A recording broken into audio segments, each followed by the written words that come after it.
grand journal du soir en balade tous les jours jusqu'à 20h. C'est le programme l'été, ça s'appelle Douce France, avec plein d'idées sorties, des visites, mais aussi des découvertes de produits régionaux. On se régale. Et ce soir, Thierry Dagiral avec vous, on part dans le Tarn et le Lot. Et on commence dans le Tarn, entre Toulouse et Béziers. On n'est pas loin de Castres, en région Occitanie. Donc bonsoir Benjamin Péter. Bonsoir Thierry, bonsoir à tous. Alors Benjamin, notre correspondant sur place, on part en randonnée avec vous Benjamin, au pied de la Montagne Noire. Oui, un grand bol d'air dans un endroit que j'adore, à quelques minutes à peine de Castres. Vous le disiez, dans un massif qu'on appelle le Cidobre. C'est 5000 hectares de forêt et surtout de rochers. C'est ce qui fait l'originalité de ce site, parce que le Cidobre, c'est un massif granitique et partout vous allez croiser des masses monumentales, des boules de granit entassées les unes sur les autres et sur lesquelles on reconnaît parfois un poisson, le chapeau de Napoléon, la forme d'un oiseau. L'un des rochers emblématiques sur le sentier qu'on appelle le sentier des merveilles, ici s'appelle d'ailleurs le roc de Loie. Mais le symbole de cet endroit, c'est la Peiro Clavado, un rocher de 780 tonnes qui tient en équilibre sur un petit socle naturel d'1 mètre carré. On peut se glisser en dessous, c'est très ludique, c'est très étonnant, fascinant même. Et c'est là que j'ai croisé Thérèse et son mari qui s'offraient une petite excursion. C'est magnifique parce que personne ne l'a fait. Il n'y a pas la main de l'homme et c'est mystérieux. D'ailleurs, on se demande comment ça a résisté. Cette pierre-là, clavée, c'est-à-dire clouée, en fait. Peiro Clavado, c'est pierre clouée. Et puis les autres aussi, ce roc de Loie, elle attend qu'à être gavée, c'est toi. Seulement, on ne la gavera jamais, tant mieux. C'est un endroit, c'est un endroit qui me plaît. Benjamin, on imagine que ces blocs monumentaux ont fait l'objet de légendes au fil des siècles. Hein. Oui, et tout ça a nourri l'imaginaire, un éléphant qui se serait changé en pierre, la main du diable qui aurait façonné une rivière de rochers.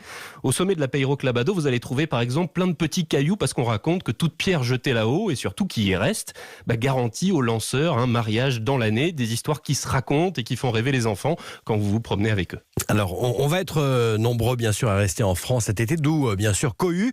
L'avantage là, Benjamin, c'est que le site est immense. Hein. Ben oui, parce que des rochers, vous allez en trouver un peu partout sur différents chemins de randonnée. Et pourtant, je peux vous assurer que le site attire beaucoup de monde. Il faut dire qu'on est, comme je vous le disais, donc juste à côté de Castres, pas très loin d'Albi, à 70 km à peine de Toulouse à vol d'oiseau. En 1h30, vous y êtes. Du coup, dès le premier week-end du déconfinement, Florence Artero de la Maison du Cidobre a constaté une fréquentation digne du milieu de l'été. Mais effectivement, vu l'étendue du site, il y a très peu de risques de se croiser. Comme le site est quand même grand et les rochers sont disséminés sur tout ce territoire. Donc on va pouvoir se balader d'un côté de l'autre sans vraiment se rencontrer tous au même endroit. On coche toutes les cases, il n'y a pas la cohue de la mer. On est en moyenne montagne, donc on a la fraîcheur qui est agréable l'été.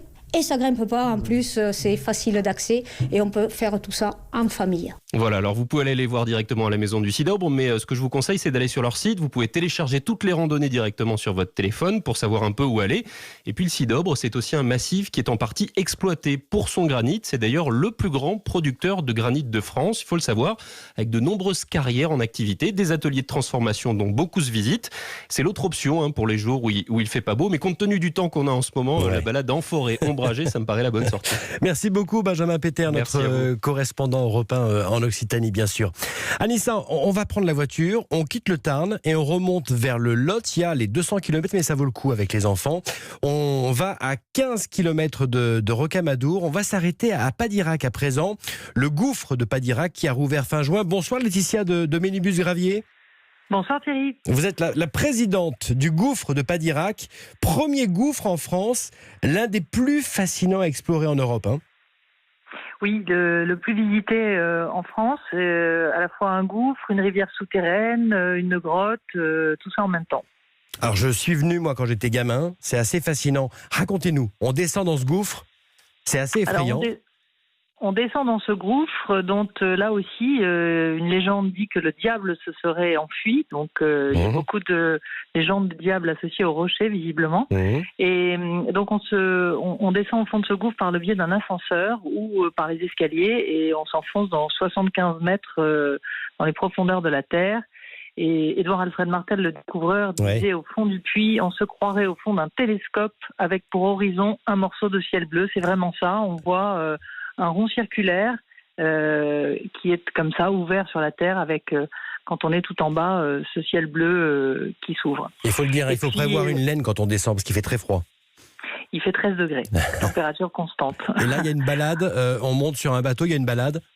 Alors ensuite on descend, il y a une rivière dont la voûte s'élève, on fait une balade en barque avec des bateliers qui vous racontent une belle histoire, l'histoire de ce lieu, gouffre de Padirac, et puis ensuite on arrive sur une sorte de lac souterrain, un lac souterrain, avec une gigantesque pendeloque qui semble s'admirer à la surface de ce lac.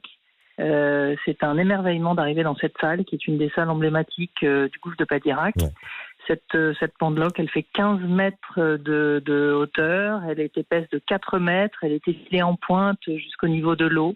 Et elle laisse sans voix parce que vraiment c'est une belle Amenez salle. vraiment vos enfants parce que ça vaut le détour. Merci à vous Laetitia de Ménubus Gravier, vous êtes la présidente du gouffre de Padirac. Les tarifs, Anissa? Eh bien c'est 17 € par adulte. Pour les enfants de 4 à 12 ans, c'est 12,50 €. C'est gratuit pour les moins de 4 ans et la visite dure 1h30. Alors, on dort où ce soir? Une bonne idée avec vous, Philippe Viguier des Places du Figaro Magazine. Bonsoir Philippe.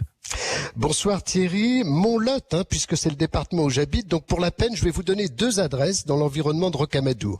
La première, c'est le top du top, le château de la Traîne, un relais château, peut-être un des plus beaux de France, à la verticale de la rivière Dordogne. La vue est prodigieuse. Alors, je vais vous donner les tarifs de cet hôtel, où on démarre à partir de 450 € et on peut monter jusqu'à plus de 1000 €. Ah oui. Donc, c'est quand même assez cher. Du coup, je vous donne une seconde adresse plus abordable, une auberge dans un tout petit village, un village de poupées qui s'appelle Sarrazac.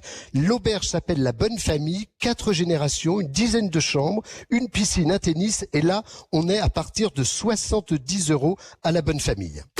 Merci beaucoup Philippe, à demain bien sûr. On reste entre Tarn et Lot ce soir avec dans un instant des saveurs et Marion Sauveur.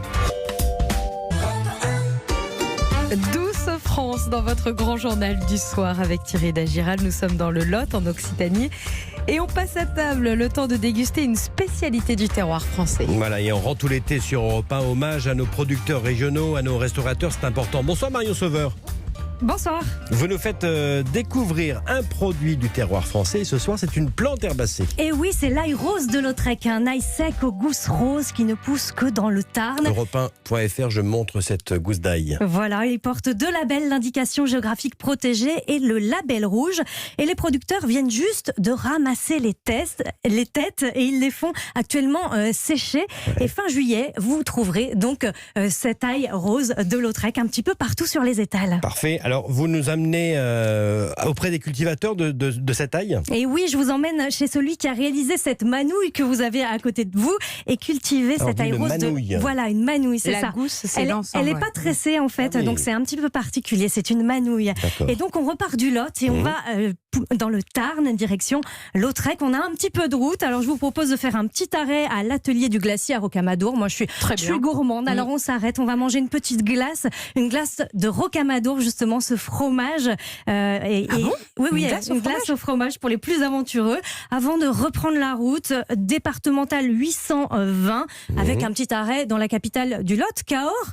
Et là, on s'arrête pour déjeuner au restaurant Le Marché. Un petit menu, entrée, plat, dessert à 23 € avec notamment, par exemple, cette semaine, un duo d'agneau, tomates farcies paysannes et un jus de viande au thym en plat.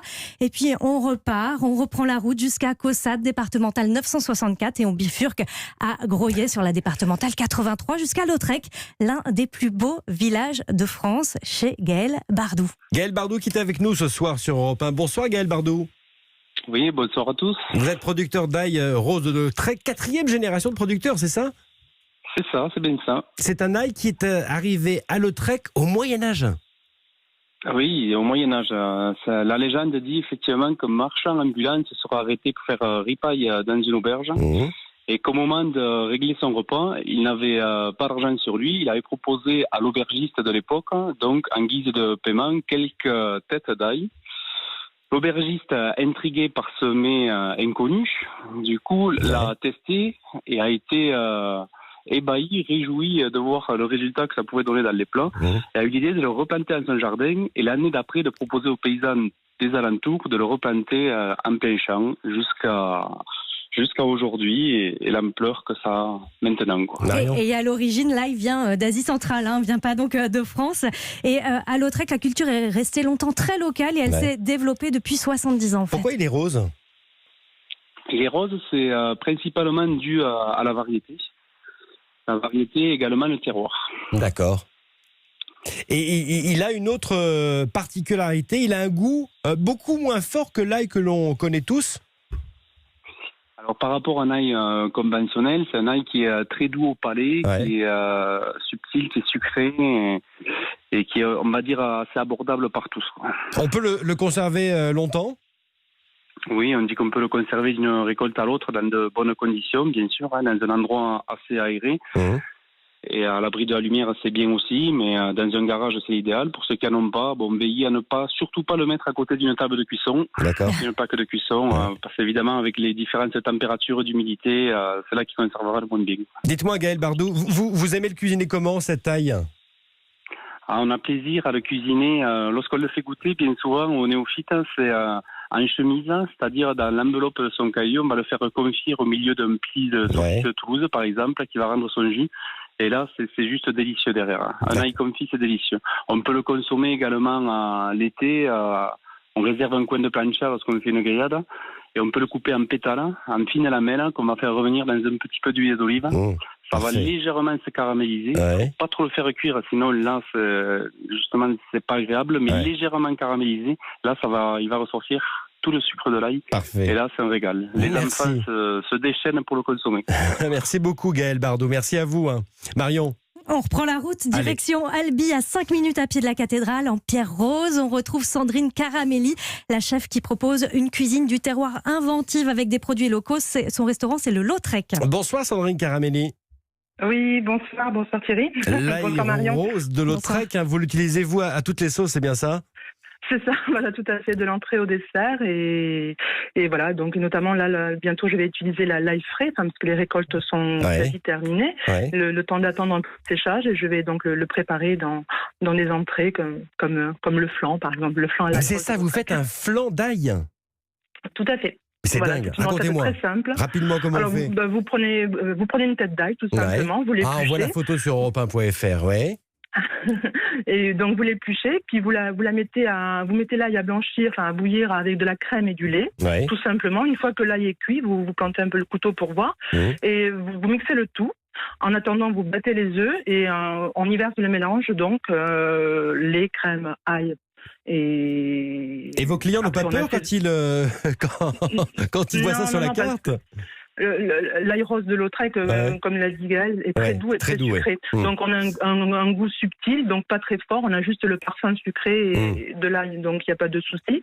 Après, donc vous l'assaisonnez, vous mettez ça dans des ramequins et vous le passez au four tranquillement au bain-marie à 120 degrés.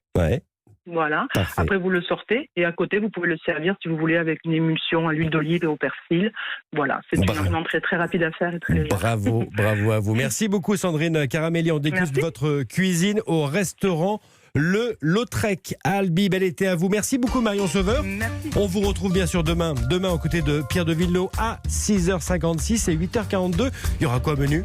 Des framboises, et vous en aurez aussi demain soir. Que Pierre de Villeneuve ne mange pas tout. Merci beaucoup Marion, à demain alors. Europe 1.